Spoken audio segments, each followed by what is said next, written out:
Hi, and welcome to a little art tip. Now, these used to be the 2-minute art hacks. I've kind of now just do art tips. So we probably all have one of these somewhere in our studio. So hands up, who actually uses their mannequin?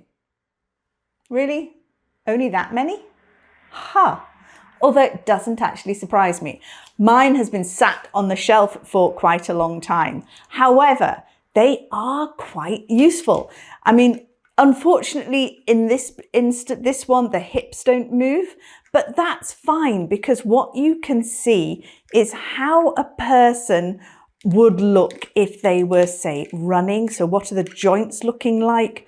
Where do the feet look?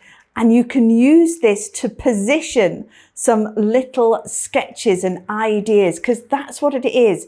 It's here to give you a guide on rough principles of proportion, shapes, and also, how things tilt. So normally our rib cage tilts in the opposite direction for the tilt of our pelvis.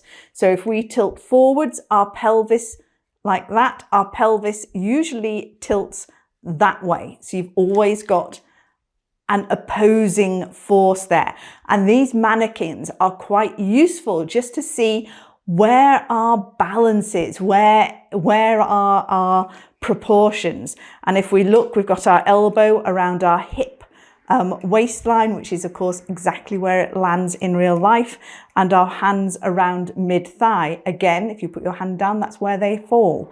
So it's nice to see how these proportions work. So if we were maneuvering into a yoga position, let's do a tree, for example. She says quite cheerfully, trying to remember how you do a tree.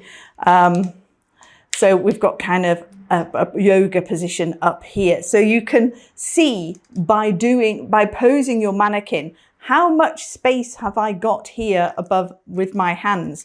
These hands are actually quite small compared to the face of our mannequin, because hands are usually about the same size as our face. So that's quite interesting to note. The feet are about the right size, so about the same size as the head. The hands are just, like I say, just maybe a little on the small side. So you have one of these in your studio, get it out. And when you're having a play, this is kicking a football rather badly. Have a play, mold them around and use your mannequins. They are great for just quickly, like I say, getting some ideas. If we're wanting to do some movement, how does that actually look? If I'm sketching something and it doesn't feel right, pose your mannequin how you've sketched it. And then you might be able to see in 3D how that looks, and whether you want to adjust your drawing. You can adjust your mannequin and then adjust your drawing accordingly. So use your mannequins. They're in your studio for a reason, not because they just look pretty.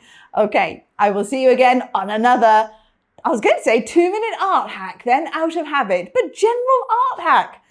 Bye. Oh, I forgot to say, follow along. Do. It'll be great to see you in the Academy or the Sketching Club.